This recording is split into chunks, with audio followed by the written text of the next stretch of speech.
पण मग हळूहळू मुंबई तुम्हाला आपलीशी वाटली. पण मग आता 17-18 वर्षानंतर कुठे जास्त करमतं, मुंबईत का आता परळीला? इथेच करमत.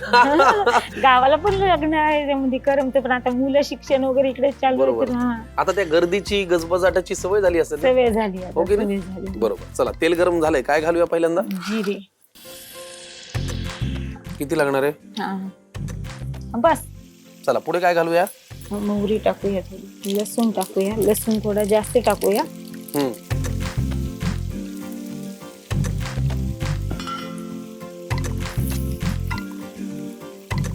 पुढे काय? टमाटर घालूया.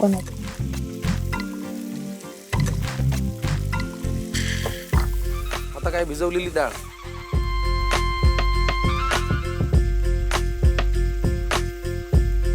तिखट तुम्ही कसं खाता? तिखट जास्त लागतो. मला पण लागतं बाबा. मराठवाड्याची सवय अजून काही गेली नाही. हिरवी मिरची पण टाका. वा, तिखट आणि हिरवी मिरची कार्यक्रम जोरदार आहे आज. बघा. हो. ठेवायचं झाकण. हो. थोडी मिरची टाकते बरोबर. मिरची आरत का ठेवली जाते मध्ये. बरं. त्याच्यामध्ये मग आता याला वाफ येईपर्यंत थोडा गप्पा मारूया.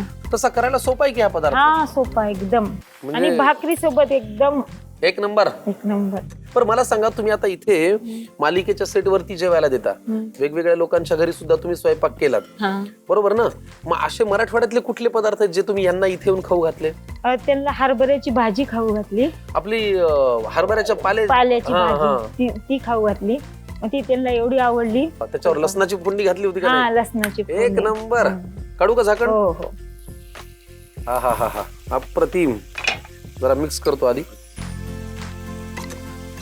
काय सुंदर रंग आलाय हो. आता काय घालूया ताई? आता घालूया गरम मसाला थोडा आणि धने पावडर थोडा.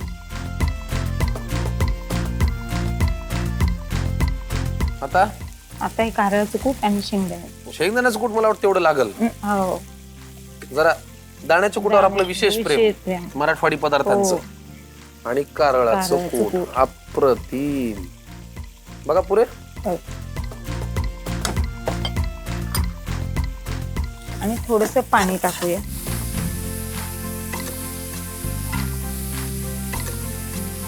मला असं वाटतं आमच्याकडे ह्यालाच पेंडपाला असं म्हणतात. हो, पेंडपाला म्हणत असतील. हा, कारण मला आता हे जसं जसं तुम्ही पदार्थ करताय ना, कारळाचं कूट वगैरे घातल्यावर मला ते आईच्या हातची पेंडपाल्याचे. पाणी लागेल का अजून? हा, थोडं पाणी लागेल. हा, बस. पुरे का? कोथिंबीर घालू थोडी? झाकण ठेवायचंय पुन्हा? हा, झाकण ठेव. माझी खात्री आहे हाच पेंडपाला आहे. मराठवाडी स्पेशल खळबट हा पदार्थ अत्यंत पौष्टिक आहे आणि ह्या पदार्थाला मराठवाड्याच्या मातीचा एक गंध आहे. दाण्याचं कूट म्हणा, कारळ्याची चटणी म्हणा, आणि ज्या करतायत त्या अनिताताई त्यांच्या हातची चव आहे.